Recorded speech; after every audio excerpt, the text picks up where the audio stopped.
KBS 열린 토론.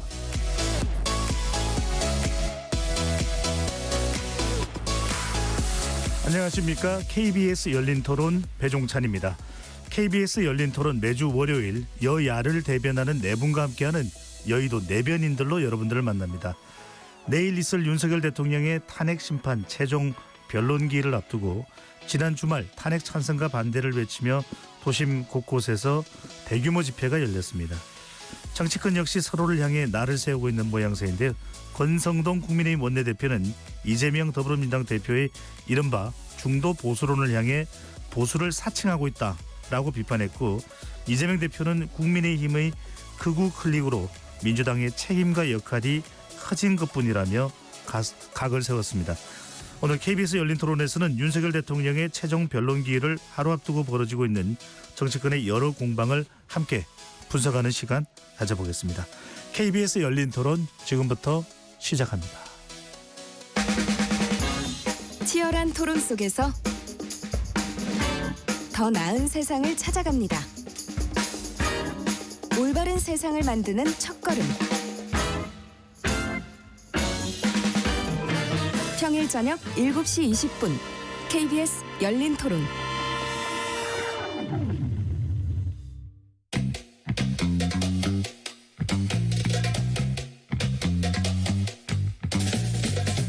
네 명의 대변인들이 함께하는 정치 현안 토크, 여의도 내변인들.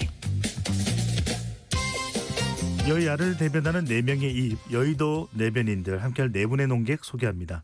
주진우 국민의힘 의원 나오셨습니다. 네, 반갑습니다. 김현정 더불어민주당 의원 나오셨고요. 네, 평택시병 김현정입니다. 정광재 국민의힘 대변인 자리해 주셨습니다. 네, 안녕하세요. 정광재입니다. 조기현 더불어민주당 법률위 부위원장 함께합니다. 네, 안녕하세요. 조기현입니다. KBS 열린 토론 문자로 참여하실 분은 샵 9730으로 의견 남겨줄 수 있고요. 단문 50원, 장문은 100원의 정보 이용료가 없습니다. KBS 1라디오의 모든 프로그램은 유튜브에서도 함께할 수 있으니까요. 많이 들어와 주시고 좋아요도 많이 보내주시면 좋겠습니다.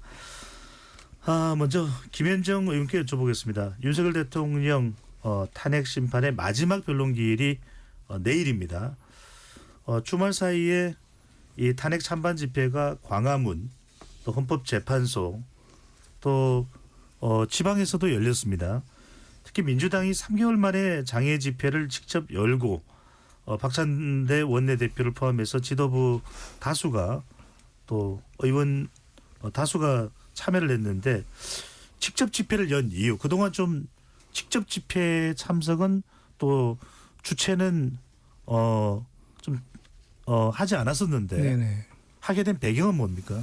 그러니까 그동안에 시민단체 주도로 촛불 집회를 했고, 우리 더불어민주당 의원들하고 당원들은 자발적으로 참여를 했었는데, 그 이유는 이제 윤석열 대통령이 구속 기소되고 그 탄핵 소추가 되면서 1차적인 목적을 달성했기 때문에 이제 시민사회 주도로 이제 촛불 집회를 했고요. 그다음에 촛불 집회의 내용들도 뭐 윤석열 대통령의 파면을 촉구하는 것보다는 오히려 그 사회 대개혁을 통한, 파면 이후에 사회 대개혁을 통한 새로운 대한민국을 만드는 그런 발언들이 주를 이었거든요. 그리고 원칙적으로 정당의 발언도 배제시켰고 그런 측면이 있었습니다. 그러다 보니까 이제 지금 탄핵 심판이 이제 거의 종결 시점에 와 있잖아요. 그러다 보니까 이제 그 당원과 지지자들 사이에서 그동안 탄핵 심판 과정들의 내용들에 대해서 좀 공유할 필요가 있다라는 요구들이 있어서 당 주도로 이번에 그 집회를 열게 되었습니다. 네. 김 의원께서도 참석을 하셨나요? 네, 당연히 참석했습니다. 네. 자, 주 의원께 여쭤보겠습니다. 특히 이제 이번 지난 주말이 되겠군요. 네. 대전에서 열린 탄핵 반대 시위 상당히 주목을 끌었는데요. 윤상현 또 장동혁 의원 등 참석을 했습니다. 여당 역시 이 막판 여론전 나섰다고 봐야 될까요?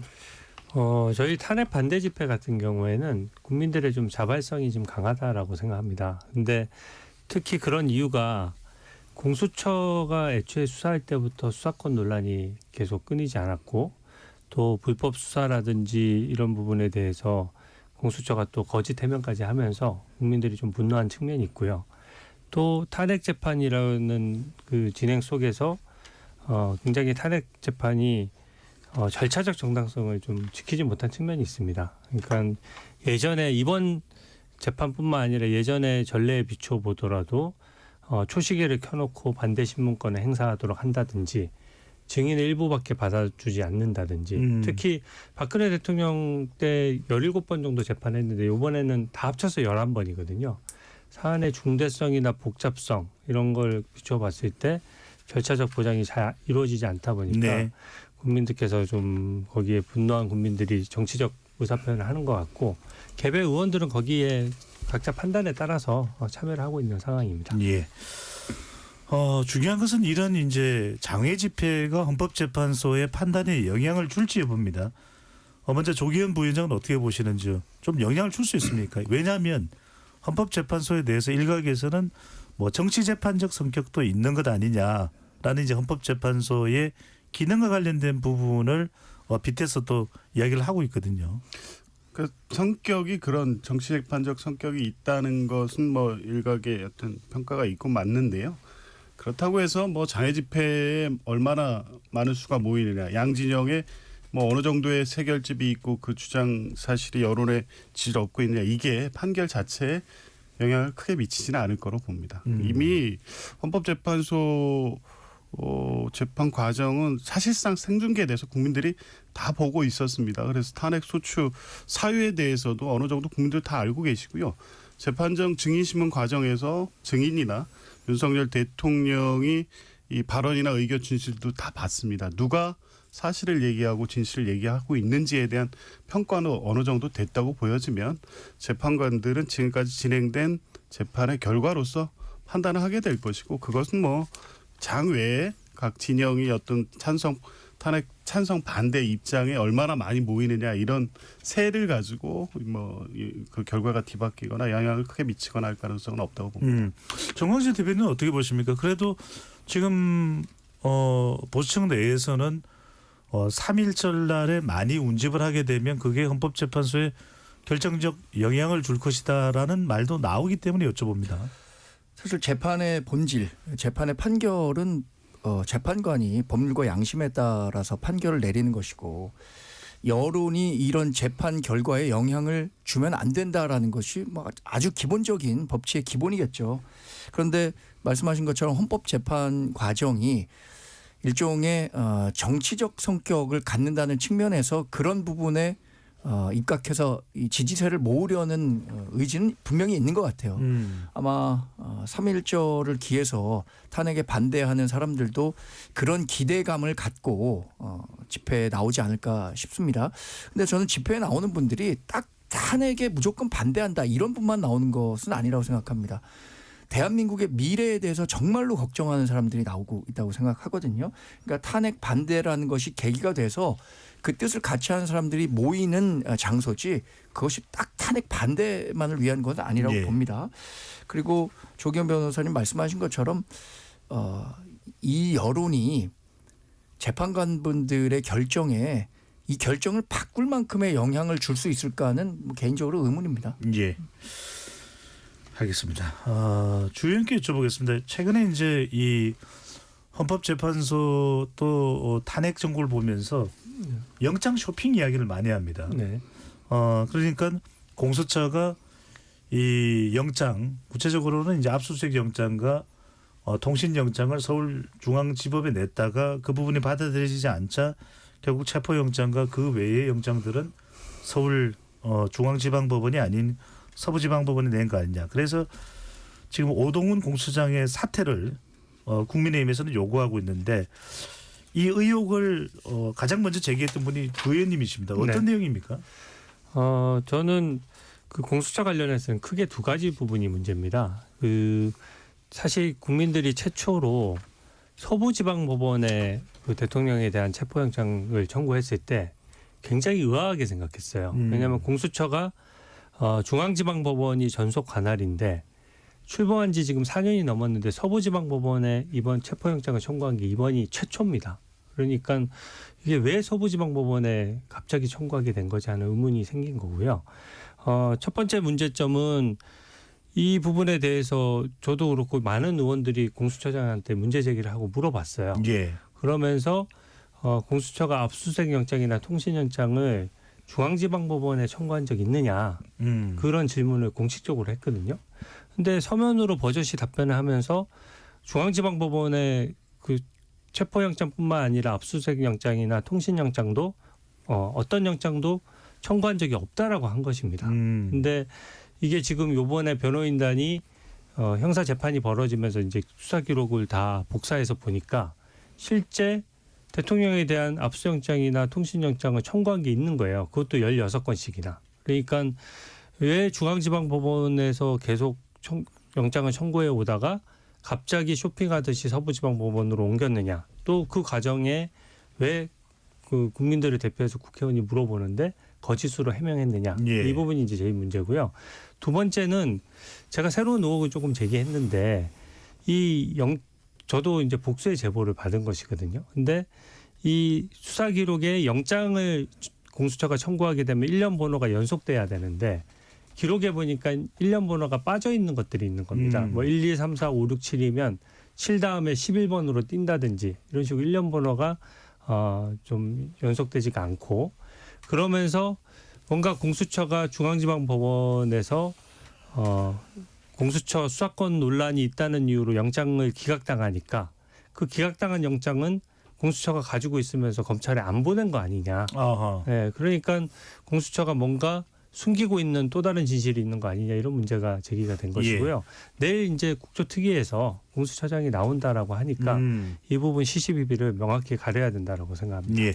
내일도 관련해서 다루겠지만 먼저 조기현 부위원장 법조인이니까 말씀 듣고 김현정 의원으로 가겠습니다. 글쎄요, 이건 뭐 이 사건의 본질적인 문제가 아닙니다. 그러니까 이 자체가 위법해서 그 체포영장 또 이어진 구속영장 그래서 지금 구속 기소돼 있는 윤석열 대통령에 대한 수사 전체가 위법 무효다 이 주장까지 나아가 있는 건데요.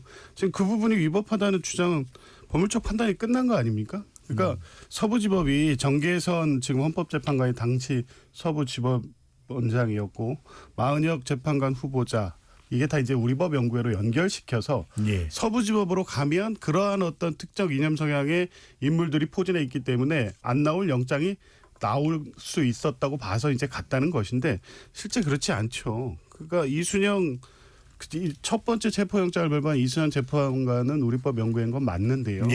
그다음에 이의 신청 1차 체포영장 발부에 대한 이의 신청 사건을 맡은 마성영 부장판사 2차 체포영장 신한미 부장판사 구속영장 차은경 판사 서울중앙지법에 냈던 체포적부심의 소준섭 판사 그러니까 이순영 판사를 빼고는 우리법 연구하고 아무 관련이 없습니다. 이 모든 사건에서 지금 의원님이 말씀하시는 관할권이라든가 공수처의 수사권 문제를 계속 제기하면서 영장의 위법성을 주장했지만 단 하나도 받아들여진 적이 없습니다. 조 위원장님 말씀 중에 죄송합니다만 오동 공수처장이 뭐 시도한 게 있으면 영장을 어딘가에 있는 그대로 이야기하면 되는데 그걸 정확하게 있는 그대로 다 이야기 안 한 이유는 뭘까요? 그러니까 이제 그 부분 때문에 이제 문제 제기를 하고 공수처가 좀 명쾌하게 그때 의원님께 보내드린 자료에 설명을 했다면 이런 논란은 굉장히 무의미한 논란이 됐겠죠. 근데 당시에 어쨌든 공수처 해명을 저는 뭐 볼 수밖에 없는데 아마 자료를 갖고 계시니까 더 알겠지만 체포영장 외에 뿐만 아니라 다른 영장 윤석열에 대한 영장을 신청한 바는 없습니다. 아마 이런 식으로 답변이 됐던 것 같아요. 근데 그 내용을 보니까 압수수색 영장에 피의자가 윤석열 외에 3인 뭐 4인 이렇게 기재는 돼 있지만 윤석열 대통령을 대상으로 한 압수수색 영장이 아니었고 근데 통신영장 같은 경우에는 윤석열 대통령이 대상이었기 때문에 이 부분은 착오가 있었던 것 같아요. 설명상의 착오의 문제였지 이게 위법한 어떤 절차 진행 때문에 뭔가를 의도적으로 숨기려고 했다고 볼 여지가 전혀 없습니다. 알겠습니다. 설명상의 착오는 있었을 수 있다. 김현정 의원은 어떻게 보시나요? 저도 그동안 이제 국민의힘에서 헌재 흔들기, 뭐 사법부의 흔들기를 줄곧 해오고 있지 않습니까? 그에 의해서 공수처 흔들기를 하는 정치 공세다라고 저는 생각을 해요. 이 핵심은 그 공수처에 수사권이 있느냐의 문제이지 않습니까? 그래서 이미 그 법원에서 발부한 체포영장이나 구속영장을 통해서 법률적으로 이미 그 공수처에 수사권이 있다는 건 확인이 된 문제 아닙니까? 그리고 그 서부지법에서 발부한 체포영장과 관련해서도 중앙지법에다가 체포 적부심을 신청했다가 기각당한 바도 있지 않습니까? 그걸 예. 통해서 다 이미 확인된 그런 내용이다라는 말씀을 좀 드리고, 그리고 공수처의 그 해명에 의하면은 그 중앙지검에서 이게 기각 사유도 수사권이 없어서가 아니라 중복 청구 때문에 그걸 정리해서 오라라는 취지였다라고 얘기하고 있고, 또 지금 주진우 의원님의 그 설명과는 다르게 공수처에서는 검찰의 모든 서류들을 다 넘겼다라고 하고 있거든요. 그 내용에 다시 이제 확인해 보면 될 문제이지만, 그래서 저는 이 내용, 그리고 가사 이제 예를 들어서 그 서부지법에 체포영장을 청구할 때 중앙지법에서 청구했던 통신영장이라든지 압수수색 영장을 예. 청구하지 않더라도 그 체포영장 발부가 불법이 되는 건 아니기 때문에 본질적인 내용은 아니다라고 저는 말씀을 드리고 싶고, 국민의힘에서 우리 아까 잠깐 이제 헌법재판소의 그 광장의 집회들이 영향을 미칠 것에 대해서 잠깐 얘기를 나눴지만, 이 중도층의 민심에는 지금 이렇게 국민의힘에서 하고 있는 이렇게 사법부 흔들기라든지 예.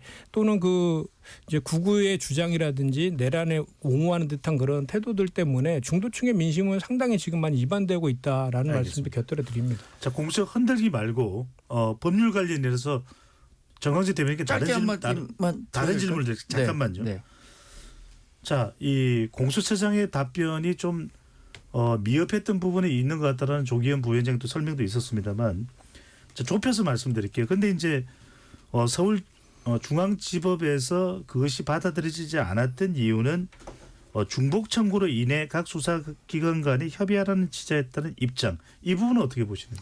그게 그 당시에 경찰, 검찰 또 공수처에서 경쟁적으로 수사를 하던 때입니다. 그래서 같이 이제 중복해서 영장이 청구됐는데요. 그 당시에 판사가 보더라도 그 당시 판사가 봤을 때 경찰에서 수사권이 있는 건 명백합니다. 내란죄로 되어 있거든요. 예. 검찰도 경찰 관련 수사는 할 수가 있어요. 그러니까 경찰이나 검찰에서 청구했던 영장들은 다 발부하면서 공수처에서 청구한 영장에 대해서만 유독 이거는 중복 청구니까 다시 협의하라고 지금 얘기를 한 겁니다. 그러니까 그 당시에 영장 전담 판사가 보더라도 공수처의 수사권에 좀 의문을 제기한 측면이 일단 있고요. 두 번째는 이게 지금 그 공수처가 기록 전체, 그러니까 자기들이 수사했던 기록 중에 종이 한 장 안 빼고 전부 다 검찰에 넘겼느냐라고 제가 계속 질문을 하고 있는데 거기에 대해서 답이 없습니다. 굉장히 애매하게 얘기해요. 예. 그래서 그냥 관련 자료를 다 포함시켰다는 식으로 얘기를 하는데, 그중에 제가 묻는 질문은 내일도 간단합니다.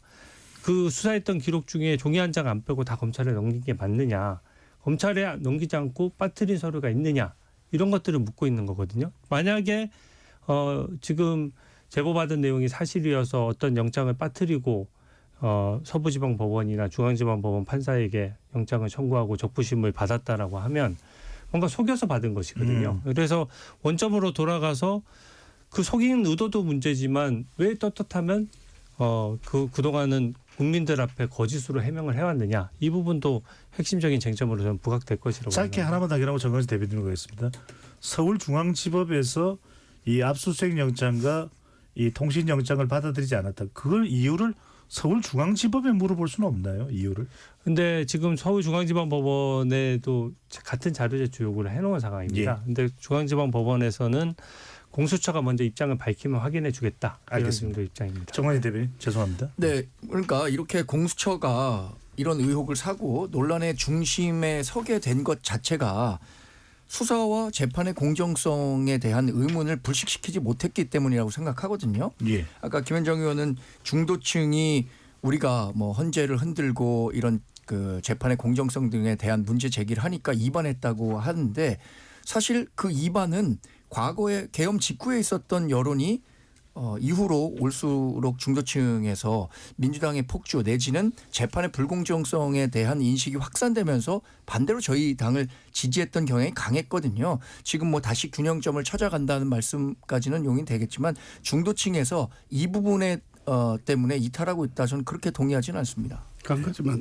말씀드리면 그 영장 관련해 가지고 이제 서류 누락 말씀하시니까 그거는 체포영장이 1차로 중앙지법에 제출이 됐었는데 거기서 기각당하고 서부지법에 2차 제출했으면 그 1차에 중앙지법에 제출했다는 이력을 기재하게 돼 있습니다. 그걸 누락됐다면 이건 문제인데 체포영장은 서부지법으로 간 게 최초 체포영장입니다. 그래서 관련된 내용이 누락됐다고 해서 그게 위법이 아니고요. 압수수색 관련된 영장 자료들 공수처는 첨부했다고 하고 있으니까 봐야 되고 그 누락을 지금 대통령 측도 연결시켜서 구체적으로 얘기하면 2024-066번의 영장 자료가 없다. 이 부분을 계속 제기하더라고요. 예. 근데 오늘 1년 번호. 1년 번호 2024-6번. 그 이게 문상호 정보사령관이 군사법원에 공수처가 청구했던 영장이라는 게 KBS 보도에서 확인이 됐습니다. 이게 원본은 군사법원에 있고 사본을 첨부해서 제출했는데 아마 윤석열 대통령 측이 이런 부분에 대한 확인을 지금 뭐 자료가 방대하니까 확인 과정에서 제대로 확인 안 되는 부분도 있을 것 같아요. 이제 그런 부분까지 봐야지 의도적으로 영장이 불법을 감추기 위해서 공수처가 의도적으로 누락하고 있다. 이렇게 보기는 어려울 것 같습니다. 예. 오늘 좀 다뤄야 되는 내용이 많아서요. 김민정 의원께는 이 부분 여쭤보겠습니다. 어제 권성동 원내대표가 헌법재판소가 내란죄 철회로 민주당의 탄핵에 동조하며 중립성에 벗어났다 이렇게 비판을 했고요. 계속 제기하는 것 중에 하나가 이 부분 여쭤봐야 될 거예요. 우리법 연구의 카르텔 계속 이야기를 하고 있습니다. 이 부분에 대해서는 어떻게 생각하시는지요? 저는 그 정말 내로남불적이고 자가당착적인 주장을 계속해서 권성동 원내대표가 하고 있다고 봐요.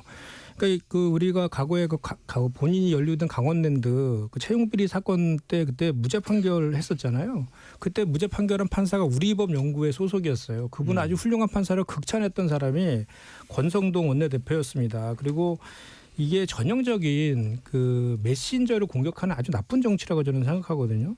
헌법 수호의 진보와 보수가 뭐가 따로 있습니까? 그리고 2016년도에 박근혜 전 대통령 탄핵될 때의 헌법재판관들은 다 이명박 박근혜 정권 때 임명된 헌법재판관들이었음에도 불구하고 8대 0으로 파면 결정 났지 않습니까? 네. 오히려 헌법 가치나 질서는 보수 측의 그 재판관들이 더 강하게 그런 것들을 그 생각을 갖고 있다라는 게 대체적인 시각 아니겠습니까? 그래서 그리고 그 내란죄를 그 뺐다라는 그 주장도 이게 그 헌법재판의 성격이 징계 절차이고 형사 절차가 아니기 때문에 그 대통령직을 유지할 거냐 말 것인가에 대한 그 판단만 그 하는 것이기 때문에 헌정 질서를 조속히 또 이렇게 조속히 그 마무리해야 되는 게 헌법재판소의 또 존재 이유이기도 하기 때문에 그렇기 때문에 그렇게 한 것인 것이거든요. 그리고 또 마찬가지로 2016년 박근혜 전 탄핵 때에도 법사위원장 하시면서 탄핵소추위원장 맡았었잖아요. 그때도 마찬가지 똑같은 논리로고 뇌물죄를 네. 뺀 거에 대해서는 또 다르게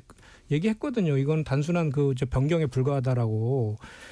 저는 그런 그 주장에 대해서는 동의할 수가 없고 계속해서 이렇게 그 법치주의를 부정하고 헌재나 사법부에 대한 부정적인 그런 그 언행을 하는 것은 공당의 원내대표로서 대단히 부적절하다 저는 그렇게 생각합니다.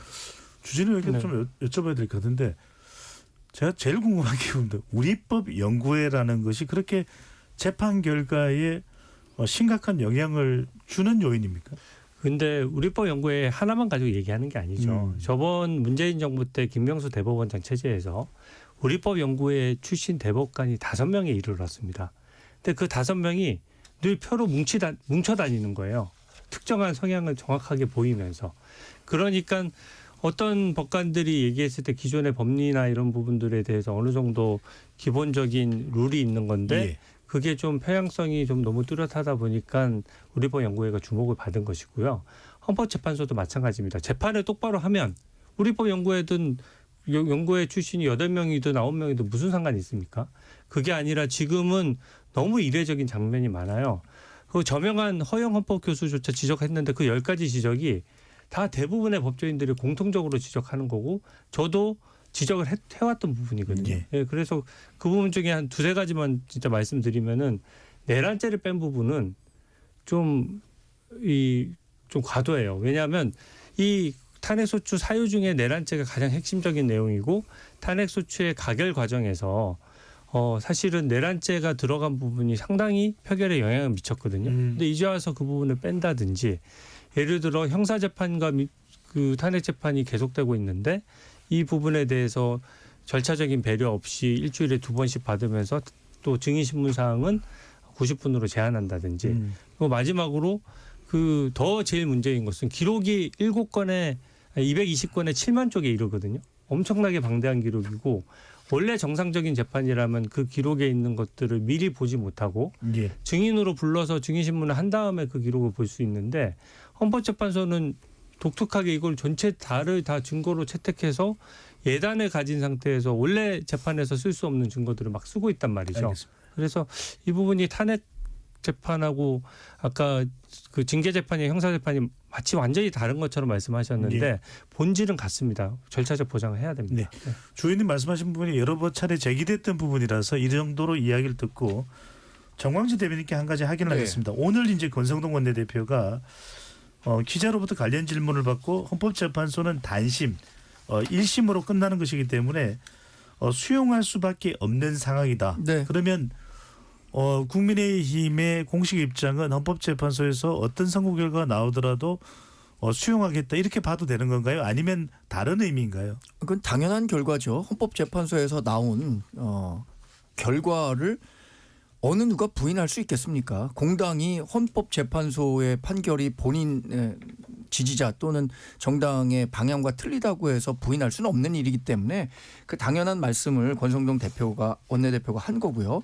그렇게 단심으로 운영이 되기 때문에 더 그 숙고하고 고민해서 결론을 내려야 하는데 예. 그렇지 못한다는 인식을 국민들이 갖고 있기 때문에 그런 문제 제기를 하는 거죠. 저는 뭐 민주당이 국민의힘이 사법부를 흔들고 있다 또는 헌재를 흔들고 있다라고 하는데 흔들기가 아니라 바로 알리기를 하고 있다고 생각합니다. 예. 우리가 사실 헌재에 대해서 이렇게 많은 관심을 가졌던 적이 없죠. 2017년 헌재 그 박근혜 대통령 탄핵 과정을 제외하고는 지금 40여 재판관이 추가로 임명되면 9명 중에 5명이 특정 뭐 우리법 연구회든 국제인권 연구회든 이런 소속으로 구성돼 있었다는 걸 알게 될까요? 원래 대통령 3인, 대법원장 3인, 국회 3인인데 이렇게 특정 그 성향을 가진 판사들이 헌법재판소에 다수를 점하고 있다는 알겠습니다. 사실은 문제 제기를 할 수밖에 없는 거죠. 네, 조기현 부위원장 짧게 뭐 이야기하시죠. 그 특정 성향이 어떤 특정 결과를 동일하게 계속 뽑아내고 있나요? 그 판결에서 어떤 그 경향성이라든가 부당한 판결로 계속 이어지고 있다는 그런 구체적인 내용을 얘기해야죠. 그러니까 딱 하나 얘기하고 있는 게 이진수 방통위원장 4대4로 똑같이 갈렸다. 이 얘기를 계속 예시로 드는데 그전에 이상민 행안부 장관에 대한 탄핵은 9대0이었습니다. 9대0인가 8대0. 전원일치. 그 전에 검사 탄핵도 마찬가지고 검사 탄핵도 마찬가지고요. 이런 거 전체적으로 보면 헌법재판관이 성향에 따라서 어떤 일률적이고 뭐 동일한 같이 판단하고 있다. 이렇게 비판할 문제는 아니라고 봅니다. 네. 자, 중도 보수 이야기를 좀 해보겠습니다. 요즘 연일 연신 화제가 되고 있는 게 이제 이재명 대표의 중도 보수 발언인데요. 김현정 의원께 여쭤보겠습니다. 어제는 SNS를 통해서 민주당은 본디 중도 정당이다. 지금은 국민의힘의 극우 클릭으로 민주당의 책임과 역할이 커진 것뿐이다. 이렇게 밝혔고요. 김인석 수석 최고위원도 여당을 향해서 정광훈 이중대, 정광훈 목사를 의미하는 거죠. 네. 네, 이중대라고 비판을 했는데 중도 보수를 내건 배경 김현정 의원이 보시기에는 정말로 민주당이 중도 보수라서 아니면 표심 전략으로 봐야 될까요? 어디에 무게가 있을까요? 일단 기본적으로 그 더불어민주당은 1955년도에 창당된 이래로 중도 보수를 표명해 온 건 사실이에요. 그리고 그 뭐 진보적인 정당이라든지 단체에서는 민주당을 그 중도 보수로 보고 있습니다. 지금도. 그리고 과거에 김대중 대통령이나 문재인 대통령 때에도 중도 보수를 표방한 것도 사실이고요. 그러니까 다만 이제 그 더불어민주당이 그러면 중도 보수만 지향하고 있느냐 그건 아니죠. 그래서 예. 지금 개혁적인 사회적인 개혁적인 의제에 대해서는 그것도 포괄하면서 국정 안정과 관련해서는 중도 보수까지 아우르는 다양한 스펙트럼을 가진 정당이라는 게 정확할 것 같고요. 그리고 지금 현재 이재명 대표가 저기 강조하고 있는 것은 중도 보수와 같은 맥락이지만 실용주의를 지금 강조하고 있는 거거든요. 그러니까 먹고 사는 문제를 해결하는 데는 그 진보 보수가 따로 없고 그 중도 실용주의가 중요하다라는 것인데 그 실용주의의 내용을 보면은 보수의 정책이라 하더라도 국민들의 삶에 도움이 된다라 하면 인용해 쓸 수 있고 또 그걸 해결하는 방법에 있어서는 대화와 타협을 통해서 해결하는 것 그것을 그 중도 실용주의라고 얘기하고 그렇게 그런 방법으로 나아가고 있는 것이거든요. 그렇기 때문에 그 설령 본인이 계속 주장해왔던 정책들이라도 여야 합의가 좀 필요해서 그 좀 필요하다고 하는 것들에 대해서는 이제 양보도 지금 하고 있는 그런 모습들을 좀 보이고 예. 있다 이렇게 보고요. 그다음에 이제 지금 사실 국민의힘이 사실 그 뭐 구구 집회라든지 또는 좀 전에 제가 말씀드린 그런 뭐 헌재나 사법부라든지 또는 그 재판관에 대해서 이렇게 공격하는 것들 이런 것들은 사실 좀 너무 구구적으로 극단적인 우측으로 좀 가고 있는 거 아니냐. 그러면 비어 있는 보수의 공간들을 또 더불어민주당이 더 채워줘야 되는 그런 차원에서 얘기한 것이다라고 저는 이제 생각을 합니다. 그래서 예. 그 국민의힘에서는 이 뭐 자꾸 중도 보수에 대해서 비판만 할 것이 아니라 국민의힘에서 실제로 그 정통 보수 정당으로서의 그 가치들을 지키는 모습들을 보여줌으로 해서 국민들의 신뢰를 얻는 것이 좀 중요하다고 생각합니다. 알겠습니다. 권성동 원내대표는 이재명표 우클릭은 언제나 말잔치에 불과하지만 이재명표 좌파 정책은 언제나 입법이라는 실천으로 뒷받침된다. 그러니까 이재명 대표 민주당은 이제 좌파다 이렇게 이제 권성동 원내대표가 규정하는 것인데 일단 주진우 의원은 이 중도 보수 표방에 대해서는 어떻게 생각하는지 그리고 이게 실제로 지지율에는 아무런 영향이 없다고 보시는지. 네. 일단 진정성의 문제 아니겠습니까? 기존에 해왔던 정책들이 있고 발언들이 있는데 갑자기 중도 보수를 표방한다는 말이죠. 그러니까 지금 혼자서 이제 대선병 걸린 거 아니냐라는 이제 지적을 받는 것이고요.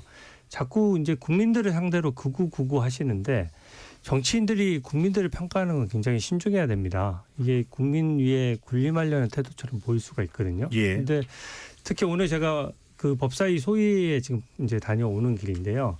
상법 개정안만 봐도 그렇습니다. 상법에 이제 이사가 주주들에 대해서 직접적으로 충실 의무를 지느냐 마느냐 하는 예. 문제가 있거든요. 이게 세계적으로 유례가 거의 없는 제도예요.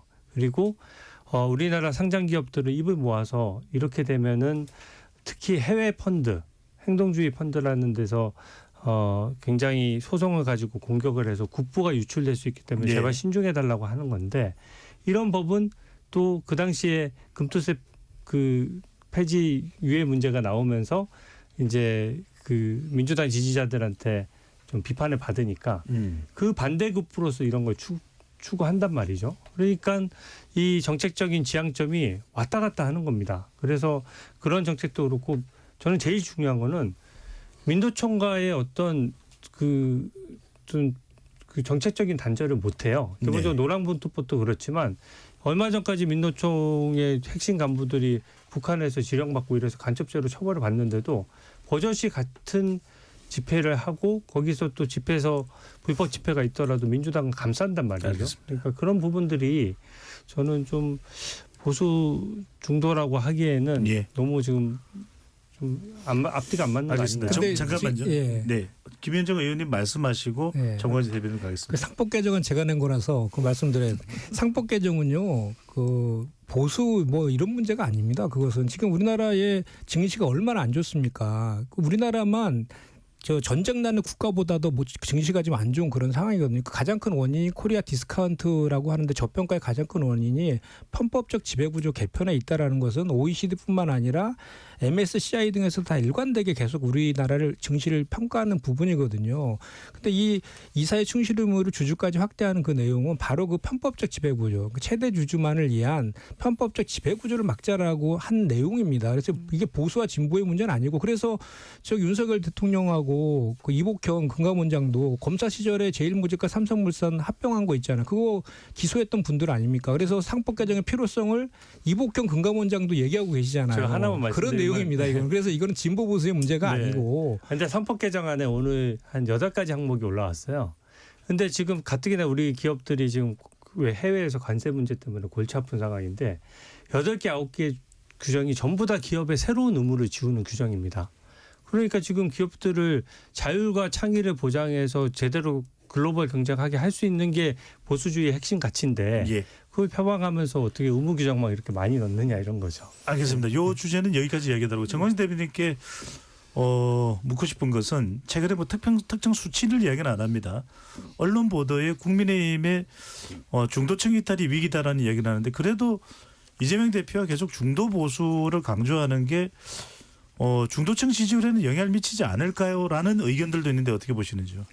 이 극우와 관련해서 할 얘기가 많았는데 잠깐 해도 들어간 잠깐 하시고 거죠? 제가 질문한 아까 것도 이제 코리아 답을 해주시죠. 디스카운트와 관련해서는 뭐 그런 말씀을 하실 수 있다고 생각하는데 그보다는 저는 우리 한국 시장 기업들에 대한 디스카운트 요인 가운데 가장 큰 건 민노총으로 대표되는 경직된 노동시장 또 과도한 기업에 대한 규제 이것이 더 크다고 생각하거든요. 그러면서 민주당이 이런 과도한 규제와 이 경직된 노동시장을 강화하는 법안을 계속 내면서 중도 보수라고 하는 것은 어폐가 있다는 말씀을 드리고요. 예. 사실 그 이재명 대표가 왜 중도 보수라고 얘기하겠습니까? 그거를 외칠수록 본인에게는 일정 정도 도움이 된다는 정치적 계산이 있겠죠.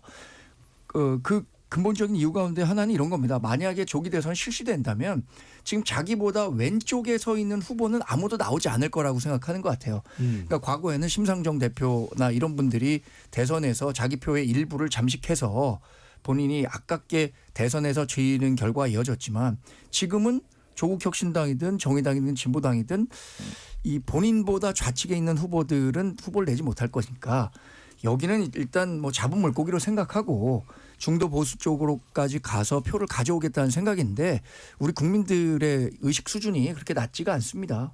아까 얘기한 것처럼 이재명 대표의 말을 보는 것이 아니라 이재명 대표가 그동안 추진해왔던 정책과 행동을 보기 때문에 저는 일정 부분 한계가 있을 것이다. 봉착할 것이다. 이렇게 가급적 제가 예상합니다. 길어질까 싶어서 질문을 안 드리려고 했는데 중도 보수에 대항하는 국민의힘의 아이디어가 있습니까? 사실 뭐 우리 당이 지금 탄핵 과정을 거치면서 그동안 강성 지지자들의 목소리가 과잉대표되는 건 아닌가라는 걱정을 많이 했습니다. 이 때문에 중도 보수로의 외연 확장이라는 당위적인 목표를 갖고 있음에도 불구하고 이 부분에 대한 고민이 좀 적었던 건 사실인데 앞으로의 과제는 사실 지금 중도 보수나 아니면 스윙보터의 가장 대표적인 계층이 2030이잖아요. 2030이 정말로 원하는 정책들, 출산과 육아, 주거, 일자리 이런 문제들에 대해서 그들에게 소구할 수 있는 정책들을 마련해 나가야겠죠. 알겠습니다.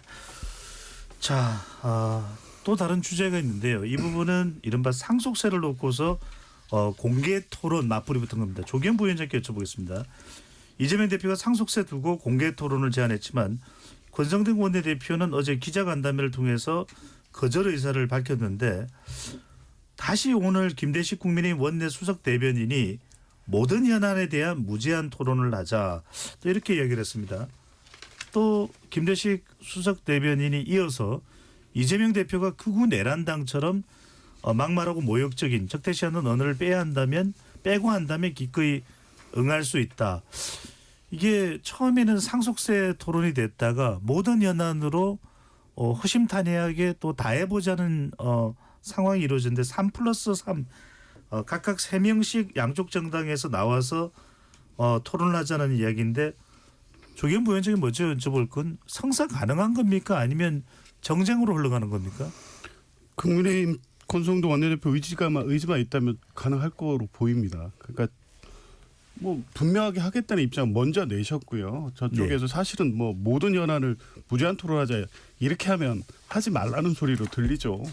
그 형식이라든가 내용은 어느 정도 제한을 해야 되고 그리고 실제 필요한 토론이 되기 위해서는 양 당이 1대1 토론이든 아니면 3대3 토론이든 적정하게 제한된 주제로 국민께 정확하게 전달해야 될 주제를 제안을 해야 되죠. 그러니까 이렇게 좁혀가면 가능은 하지만 지금 국민의힘 측이 주장하는 것처럼 형식 자유, 주제 자유, 무제한 토론 이렇게만 얘기하면 이 간극을 좁히기는 어려울 것 같은데 어찌됐든 뭐 이게 중도 보수론에서 촉발이 돼서 여러 정책 이슈로 죄송합니다. 나가고 있기 때문에 상속세를 시작으로 해서 지금 뭐 문제 제기하는 노동시장 관련된 거라든가 뭐 상법 개정안이라든가 민감한 주제에 대해서 모든 게 토론의 대상이 될 수 있을 것 같습니다. 예. 대표적으로 이제 상속세 같은 경우에는 사실은 토론 안 해도 될 만큼 양측 입장이 명확한 거 아닙니까? 민주당은 이 공제 범위를 확대해서 실질적으로 1주택자가 상속세 부담으로 인해서 집을 강제 매각당하는 이런 불합리한 현실은 바꿔야 된다는 거잖아요. 근데 최고세율을 낮추는 방식으로 실질적 부자 감세를 해서는 안 된다. 이건 명확하잖아요. 이거 굳이 토론할 필요도 없어요. 근데 이거를 자꾸 뭐 이 표변한다, 입장이 바뀐다는 식으로 몰고 가니까 그런 부분을 좀 명확하게 국민들 앞에서 토론하면 누가 더 합리적이고 국민을 위해서 필요한 정책을 펴는가 이게 좀 드러날 수 있을 것 같으니까요. 민주당 이재명 대표도 그렇고 언제든지 토론을 환영합니다. 실제 가능한 이 안을 가지고 오신다고 하면 얼마든지 가능합니다. 주진우 의원이 이 토론 공방이 붙는 부분에 대해서는 어떻게 보시는지요? 네, 저도 지금 비슷한 의견인데요. 지금 뭐 토론을 피할 이유가 없습니다. 우리 당에서도 지금 현안이 많고 사실은 그동안 꼭 국민들이 원하는데 통과되지 않았던 간첩법 개정안이라든지 이런 사실상 지금 저 미국의 그 어떤 대통령 체제가 바뀌면서 예. 지금 경쟁 체제를 갖춰야 되는 거기 때문에 소위 말하는 경쟁력을 강화하는 법안 또 민생 법안 이런 부분들에 대해서 허심탄회하게 토론이 저는 가능할 거라고 생각하고요. 아까 형식을 1대1로 하는 형식을 저희가 제안을 했습니다. 그래서 네. 그 형식과 함께 주제에 대해서도 의견을 주시면 충분히 저희는 토의가 가능하다 이렇게 생각하고 네. 있습니다.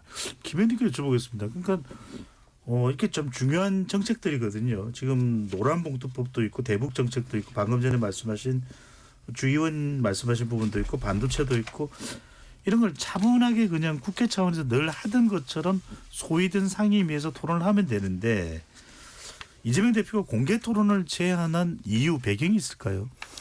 그러니까 그동안에 이제 이런 것들이 반복돼 있잖아요. 이제 국민의힘에서는 우리 당에서 무슨 법안을 내면 그냥 그걸 반대를 위한 반대로 해석해서 무산시켜 왔거든요. 그것이 대표적인 게 상속세법도 마찬가지고 상속세법도 작년 11월 달에 저희가 발의를 했었는데 갑자기 최고세율 인하 때문에 그 안 된다면서 반대를 했거든요. 그리고 반도체 특별법도 주 52시간 때문에 안 된다고 또 반대를 좀 했었고 연금개혁과 관련된 것도 21대 마지막에 합의까지 됐음에도 불구하고 또 그러고 그렇게 하면서 계속 또 공개적으로 비판을 하니까 이재명 대표께서는 그러면 공개 토론을 통해서 한번 그 내용을 한번 확인하고 또 타협할 수 있으면 타협하자라는 취지에서 예. 제안을 한 것이다라고 보면 될 것 같고 좀 전에 두 분이 말씀하신 것처럼 뭐 이렇게 지금 현안이 되고 있는 상속세법이라든지 뭐 반도체 특별법이라든지 또는 연금개혁법이라든지 이런 등등 관련해 갖고 여야 간에 저는 좀 토론도 하고 서로 좀 합치되는 부분만이라도 좀 먼저 통과시켜서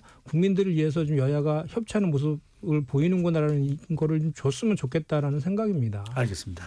KBS 열린 토론 로고 듣고 입으로 돌아오겠습니다.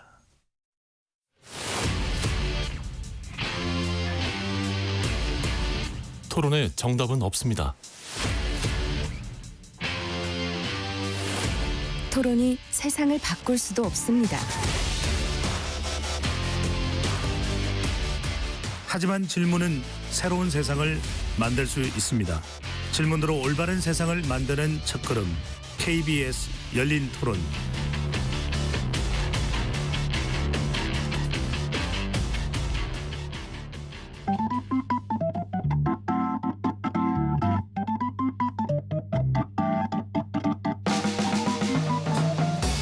세상을 바꾸는 질문, 열린 토론이 시작합니다. KBS 열린 토론은 언제나 열려 있습니다. 단문 50원, 장문 100원의 유료 문자 샵 9730 그리고 KBS 어플리케이션 콩으로 여러분의 의견을 남겨주세요. KBS 열린 토론 여의도 내변인들 2부 이어가겠습니다. 스튜디오에 김현정 더불어민주당 의원, 주진우 국민의힘 의원, 조기현 더불어민주당 법률위 부위원장, 정광재 국민의힘 대변인 네 분과 함께하고 있습니다. 주진우 의원께 그냥 단도직입적으로 여쭤볼게요. 지금 국회에서 또 하나 민주당이 부각시키고 있는 법이 바로 김건희 여사 특검법이 있고요. 상설 특검법으로 이번에 다시 재발의가 됐습니다. 또 하나는 이제 명태균 특검법. 주목하는 것은 명태균 특검법에 상당히 주목을 하고 있는데 국회 법사위 소위를 통과했습니다. 국민의힘에서 조정할 의사, 명태균 특검법 받아들일 의사 조금이라도 있습니까? 저는 민주당이 정말 이 특검법 남발하는 거는 진짜 한번 민생을 위해서 한번 다시 생각을 해봐 주셨으면 좋겠어요. 일단 명태균 특검법은 국민의힘 공천 과정에서의 어떤 정당 민주주의 때문에 문제 제기를 하는 거지 않습니까? 근데 불과 창원지검에서 수사하고 중앙지검으로 옮겨온 지 지금 며칠 지나지도 않았어요. 그리고 관련자들이 구속 수사를 받고 있을 정도로 지금 수사가 원칙대로 진행되고 있는 상황이거든요. 근데 이거를 지금 이 시점에서 다른 법안들을 다 제쳐놓고 이걸 먼저 하겠다라고 하는 거는 이게 특검으로 할 사안이 일단은 아니고요. 정치적으로 만약에 민주당 지금 속셈은 이게 지금 대선 국면이라고 벌써 이제 가정을 하고 예. 그 대선 국면에 대응하기 위해서 이런 법안을 내는 거 아니냐라는 비판이 있는 거고요. 특히 민주적 그 정당 민주주의를 따지려 그러면은 민주당 스스로 먼저 되돌아보는 게 우선이에요. 그러니까 민주당에서 지금 동봉투 의혹 사건에 관련 의원들은 아예 소환 조사 응하지도 않고 있죠.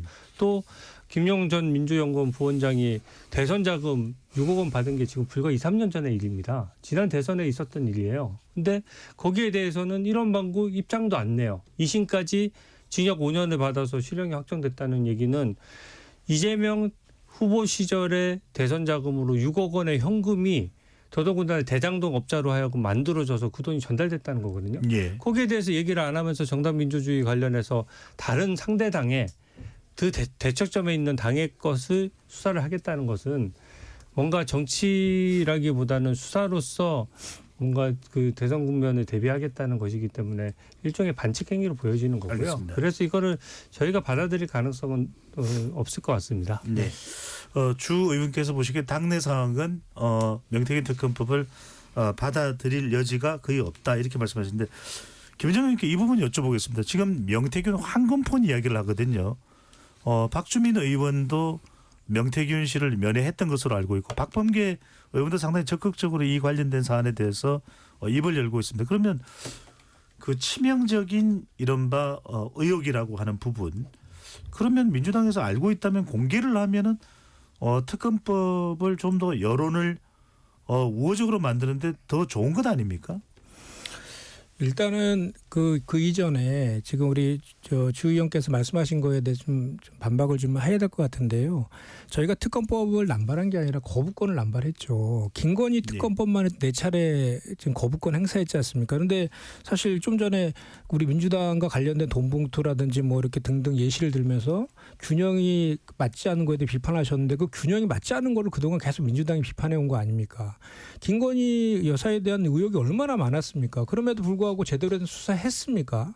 안 했잖아요. 그래서 4차례 이제 일반 특검을 거부하니까 상설 특검이라도 해서 지금 하려고 하는 거다라는 걸 말씀드리고 명태균 이제 특검법 관련해서도 이 명태균 게이트가 그 12.3 비상계엄의 트리거였다라는 게 지금 언론 보도를 통해 다 확인되고 있는 거지 않습니까? 그리고 지금 윤석열 대통령과 김건희 여사의 공천 개입이라든지 뭐 여론 조작 그리고 이제 이권 개입 이런 걸 넘어서 지금 유력한 그 국민의힘 대선 후보들까지 다 연관되어 있던 것까지 나오고 있는데 그리고 본인도 지금 특검법을 원하고 있지 않습니까? 이런 상황인데 실제로 검찰이 제대로 수사 안 했잖아요. 23년도 12월 달에 고발되었는데 계속 그 수사 검사도 한 명 없는 곳에 배당했다가 몇 개월이 지나갖고 24년 9월 달부터 이제 수사를 하기 시작한 거거든요. 그리고 11월 달에 수사 보고서가 나왔음에도 불구하고 발표도 안 하고 있다가 거기 실제로 그 증언을 통해서 나오잖아요. 11월 달에 비상계엄의 원인으로 이 명태균 게이트, 명태균과 관련된 것들을 윤석열 대통령이 언급했다는 얘기도 나오고 있고 이 정도 상황이면 그리고 또 하나는 그 강혜경 씨가 한 증언인데 24년 3월 달에 본인의 휴대폰이랑 등 해가지고 이미 다 검찰에다가 제출했다는 거 아닙니까? 예. 그럼 그때 검찰에서 이미 24년도 3월 달에 이와 그 관련돼서 내용을 알고 있음에도 불구하고 그거에 대해서 이제 또 계속 수사를 문개기 하고 있다 이런 의혹까지 있잖아요. 그렇기 알겠습니다. 때문에 아니 그 특검을 거부하는 자가 범인이다라고 하고 있는 거 아닙니까? 그 윤석열 대통령 등등 해서 그러면은 이런 이 정도의 의혹이면 특검을 통해서 빨리 의혹을 해소하는 알겠습니다. 게 오히려 더 바른 길 아닌가요? 한 가지만 확인하고 아까 질문드렸던 내용인데 이 명태균 씨 관련해서 아주 결정적인 내용을 지금 한건폰의 내용을 민주당에서 가지고 있습니까? 어떻습니까? 그거는 제가 좀 확인한 바는 없지만 네. 지금 뭐 면회에서 그 명태균 씨가 뭐 몇 가지 얘기들을 했다라는 얘기들은 저도 이제 언론 보도를 통해서 확인하고 있는 것인데 그것을 뭐 언제 그걸 공개한다 해서 특검법을 뭐 국민의힘에서 수용하거나 이럴 것 같지는 않거든요. 그래서 알겠습니다. 그거는 뭐 적당한 시기에 공개할 수 있는 시점이 되면 공개하지 않을까 싶습니다. 앞서 오프닝에서 말씀드렸는데 내일이 바로 25일 윤석열 대통령의 헌법 심판소에서의 재판 최종 변론기일입니다. 최종 변론일입니다. 정관장 대변인께 이 미리 듣는 윤석열 대통령의 최종 변론 어떤 내용이 포함될까요? 이게 사실상 대국민 메시지 성격이 강하죠. 1월 15일에 체포될 때 잠시 그 휴대폰 영상 했던 거 외에는 일부 헌법재판소에서 발언했던 거 제외하고는 대국민 메시지를 낼 기회가 없었는데 사실상 대국민 메시지를 낼 수 있는 기회라고 생각합니다. 예. 첫 번째는 본인이 계엄의 불가피성에 대한 설명을 하지 않을까 싶어요. 계속해서 얘기했던 것처럼 민주당의 줄탄핵과 입법 독재 이것이 본인이 판단하기에는 국가 비상사태에 준하는 시기였기 때문에 계엄이 불가피했다라는 얘기를 하시지 않을까 싶고 두 번째는 실제 계엄 후에 피해가 없었고 단기간에 종료됐다. 이런 부분들 강조하고 싶지 않을까 싶습니다. 왜냐하면 본인께서 계속 얘기했던 게 이 계엄이 경고성 상징적인 계엄이었기 때문에 예. 이런 말씀을 하셨기 때문에 이런 부분들 포함될 것 같고 절차적 흠결과 관련한 문제도 제기 안 할 수가 없겠죠. 공수처의 수사권이라든가 헌법재판소의 재판 과정에서 일정 부분 방향성을 갖고 진행됐고 방어권이 충분히 포함되지 못했다라는 부분들 얘기할 것 같습니다. 마지막으로는 대국민 메시지 성격도 강할 것 같아요. 그러니까 자신이 발동했던 비상계엄으로 인해서 국정 혼란이라든가 국론 분열 이런 부분이 있었던 점에 대해서는 사실상 사과 말씀을 다시 한번 올리지 않을까 싶습니다. 네. 제가 예상해 본 건 큰 줄긴 그렇습니다. 예. 조경 부위원장 어떻게 보십니까? 국회 측도 내일 이제 최후 변론인데 정청래 위원장은 오후에 발언을 통해서 오늘 오후 발언입니다. 10시간 정도 변론문을 준비했다. 어떤 내용이 포함될까요? 뭐 핵심적인 탄핵소추 사유에 대해서는 지난 10회기일인가요? 어느 정도 이미 정의가 돼 있습니다. 그러니까 비상계엄 선포의 위헌 위법성, 포고령의 위헌 위법성, 계엄군의 국회 투입, 선관위 투입 이 부분에 대해서는 충분히 설명을 됐고 지금까지 증인들의 증인 신문을 통해서 진술로서 다 뒷받침이 됐다고 보고요. 마지막 변론 기일에는 이제 그러한 헌법 위반, 법률 위반의 중대성 이 부분을 좀 강조할 듯하고 결론적으로 그래서 왜 파면해야 되냐, 파면의 필요성을 뭐 강력하게 좀 주장할 것 같은데 지금까지 위헌 위법은 명백해 보이고 그럼에도 불구하고 탄핵하지 않을 경우에 최근에 보여진 여러 가지 행보들 실제 대통령인 탄핵 심판 이전부터 죄송합니다. 여러 담화문 등을 통해서 입장 네. 발표를 했고 국민에게 뭐 사과의 형식을 빌은 입장 발표했지만 사실 단 한 번도 진정성 있는 사과를 한 적이 없습니다. 그리고 국민 전체를 상대로 한 어떤 입장이라기보단 예. 대통령을 지지하고 탄핵에 반대하는 부세력에 대한 입장만을 계속 내왔습니다. 그러니까 갈등과 분열을 조장하는 발언을 계속 해왔죠. 그러니까 사과나 통합의 메시지는 나올 수가 없고 나온다고 해도 그 진정성을 헌법재판소가 받아들일 가능성이 전혀 없습니다. 이러한 지금까지 보여온 모습 자체가 박근혜 대통령 탄핵 사건에 딱 비춰봤을 때 진정으로 헌법 수호 의지가 없다. 이 결론에 이를 수밖에 없는 상황이고 아마 국회 측은 그 부분을 가장 강조해서 최후 변론을 할 것으로 보입니다. 알겠습니다. 주 의원도 법조인 출신이신데 3월 중으로 뭐 예상을 합니다. 이건 제 이야기가 아니라 이제 보도상으로 나오는 바로는 헌법재판소의 윤석열 대통령에 대한 탄핵 심판 결과 주 의원께서는 어떻게 예상을 하시는지요? 인용과 네. 또 기각 중에서요. 이제 모든 분들이 인용 기각을 주로 말씀하시는데 저는 아까 절차적인 위반의 각하 가능성에 대해서 상당히 좀 가능성이 상당하다라고 생각합니다. 왜냐하면 이게 탄핵소추 당시에는요. 민주당이 탄핵소추를 가결시키는 데 집중하기 위해 가지고 어쨌든 내란죄를 넣고 그 잘못된 걸 많이 부각하기 위해서 굉장히 어떻게 보면 세게 쓴 겁니다. 근데 막상 탄핵소추가 되고 나서 보니까 4월 18일에 문영배 이미선 재판관 임기 전에 빨리 이거를 끝내야 되겠거든요. 예. 그러니까 시간이 오래 걸릴 것 같은 것도 또 슬그머니 뺀 거예요. 그러면은 이것은 탄핵소추 자체의 가결을 다시 받아야 되는 거 아니냐. 그래서 사기 탄핵 얘기가 나왔던 것이고요. 이게 생각보다 그 각하라고 하는 것은 이게 이런 절차적인 위반이 있을 때 다시 하라고 되돌려보내는 절차거든요. 예. 그러면 각하 처분이 되면 다시 탄핵소추 의결을 해야 되는 겁니다. 그래서 절차적인 부분은 헌법재판소에서도 원래 엄격히 봐야 되는 부분이고요.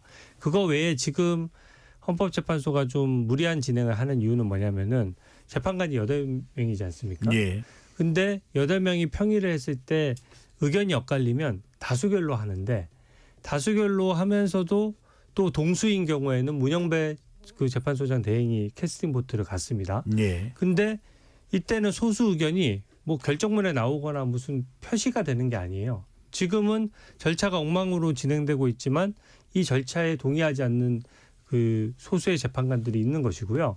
그게 불거져 나왔던 것이 마은혁 후보 임명 재판 관련해서 선고기일까지 잡았다가 갑자기 변론을 제기했지 않습니까? 네. 그게 헌정사상 처음 있었던 일이에요. 그때 이 절차 위반을 강력히 제기하는 헌법재판관들이 있었다는 뜻이거든요. 그래서 저는 헌법이 단심제이긴 하지만 이런 절차 위반에 대해서는 결정문 단계에서는 네. 그 절차 위반을 문제 삼아서 각하를 할 수가 있습니다. 그래서 주연님 각하가 말씀 도중에 죄송합니다. 우리가 시간이 많지 않아서 네. 제가 궁금한 게 아마 우리 청취자분들도 궁금한 게 절차상의 문제가 있어서 각하면은 벌써 각하를 했어야 되는 거 아니냐 이렇게 다 진행을 해놓고 최종 변론까지 듣고 각하로 가는 게 어떻게 될까요? 아, 그거는 상관없습니다. 왜냐하면 지금 어차피 그 8명 중에 3명의 재판관만 절차적인 위반에 대해서 심각하다라고 생각하면 각하가 되는 것이거든요. 지금은 그 재판관들이 미리 3명밖에 안 되기 때문에 무슨 문제 제기를 할 수 있는 절차 자체가 없었죠. 알겠습니다. 결정문을 쓸 때만 각하 의견은 드러나게 되는 것입니다. 예. 자, 김현정 의원께는 이 부분 여쭤보겠습니다. 오는 수요일에는 이재명 대표의 공직선거법 위반 혐의 2심 결심 공판이 있습니다. 대체적으로 3월 중에 또 윤석열 대통령도 3월 이야기 나옵니다만 이재명 대표도 3월 중에 선고가 내려질 것으로 예상이 되고 있는데 공직선거법 위반 혐의 2심 결과가 어떻든 그것은 유죄이든 무죄이든 상관없이 민주당 내부에서는 이 대표가 대선을 간다고 보고 있습니까? 아니면 또 다른 의견도 있나요? 아니 지금 우리 당에서는 이재명 대표가 유력한 대선 후보인 거는 부정할 사람은 없고요. 예. 그리고 지금 말씀하신 것처럼 26일 날 이제 변론 종결하면 한두 달 이내에 이제 선고를 하게 되어 있으니까 3월 말이나 4월 정도에 2심이 이제 나오는 거죠. 그리고 또 이제 3개월 안에 이제 대법 선고를 해야 되는 거 아닙니까? 그렇게 따지면 한 6, 7개월 정도의 이제 대법 선고가 예정되어 있는데 그 이전에 저희는 예상되듯이 5월 경에 이제 대선이 치러질 거라고 예상하고 있지 않습니까? 그렇기 때문에 대선에 출마하고 이런 것들과 이 선거 재판과는 큰 관련 없다 이렇게 다 보고 있습니다. 아, 그러니까 2심에 어떤 결과가 나와도 민주당 내부에서는 김현정 의원 판단하시기에는 대선을 간다. 자, 이게 왜 중요하냐면 정광재 대변인께 여쭤보겠습니다. 이재명 대표가 최근 한 방송에 유튜브 방송인지 공정파 방송인지는 모르겠습니다만 정치 행보에 영향을 2심 결과가 줄 것이냐라고 물어본 질문에 대해서 가정적인 얘기다. 온갖 억측을 다할 거라 말하기 부적절한 것 같다. 문제되지 않는다.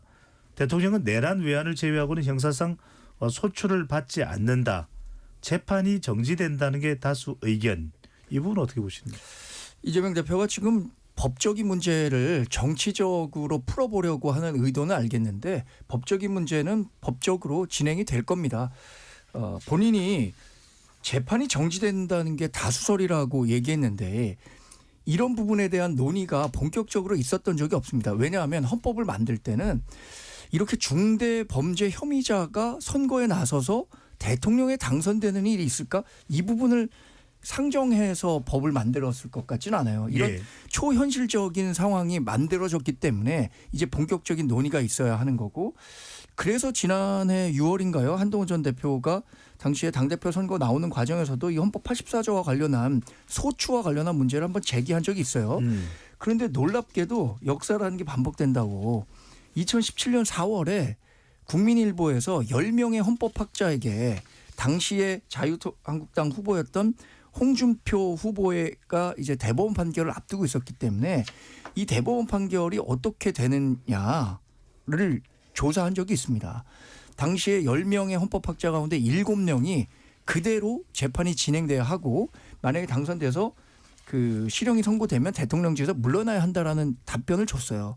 그런데 또 더 놀라운 건 그 7명이 그 분석을 해보면 당시에는 대단히 진보적인 성향을 가진 예. 헌법학자들이 그렇게 얘기했다는 겁니다. 그러니까 그때 당시에는 홍준표 그 후보에 대해서 반대했던 민주당 지지 성향의 헌법학자들이 재판이 진행돼야 한다고 했는데 지금은 반대로 재판은 멈추게 된다라고 한다면 스스로 또 자기 부정이 되게 되는 셈이거든요. 예. 저는 이 부분은 그래서 대법원에서 현명하게 판단할 거라고 생각합니다.